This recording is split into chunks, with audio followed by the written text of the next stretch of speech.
জিম্বাবুয়ের বিপক্ষে দ্বিতীয় টেস্টে ব্যাট হাতে 104 এবং বল হাতে 5 উইকেট নিয়ে প্লেয়ার অব দ্য ম্যাচ হয়েছেন মেহেদী হাসান মিরাজ। তার সাথে দুইটি টেস্টেই দুর্দান্ত পারফরমেন্সের কারণে প্লেয়ার অব দ্য সিরিজ হয়েছেন মেহেদী হাসান মিরাজ। দুটি টেস্ট ম্যাচ সিরিজে ব্যাট হাতে 116 ও পাশাপাশি বল হাতে 15 উইকেট শিকার করে ম্যান অব দ্য সিরিজ হয়েছেন। স্নায়ুচাপ ধরে রেখে টেস্ট ক্যারিয়ারের নিজের দ্বিতীয় সেঞ্চুরি 2021 সালে চট্টগ্রাম টেস্টের ওয়েস্ট ইন্ডিজের বিপক্ষে প্রথম সেঞ্চুরি করেছিলেন। আজকে মেহেদী হাসান মিরাজের বদৌলতি 444 রানের বড় ইনিংস করতে পেরেছিল।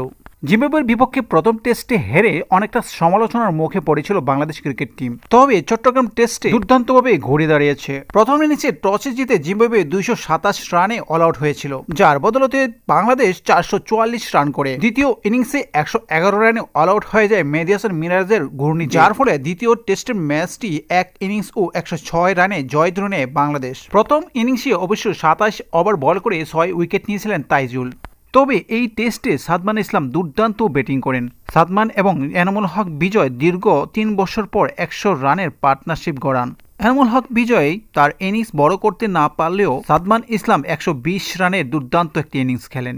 পাশাপাশি এনামুল হক বিজয় 39 রান করেন। এছাড়া মমিনুল হক 33, মুশফিকুর রহিম 40, মেহেদী হাসান মিরাজের 104 রানের উপর ভর করে 444 রানের পাহাড় সমান রান করেন, যার কারণে 106 রান ও 1 ইনিংস ব্যবধানে জিম্বাবুয়েকে দ্বিতীয় টেস্টে পরাজিত করতে পেরেছে। মেহেদী হাসান মিরাজ 21 ওভার বল করে 32 রান দিয়ে মূল্যবান 5টি উইকেট নিয়েছেন। জিম্বাবুয়ের বিপক্ষে প্রথম টেস্টে হেরে যেভাবে লজ্জায় পড়েছিল, সেখান থেকে কিছুটা হলেও রক্ষা পেয়েছে। তো ক্রিকেটের সব ধরনের খবর পেতে চ্যানেলটিকে সাবস্ক্রাইব করুন। আল্লাহ হাফেজ।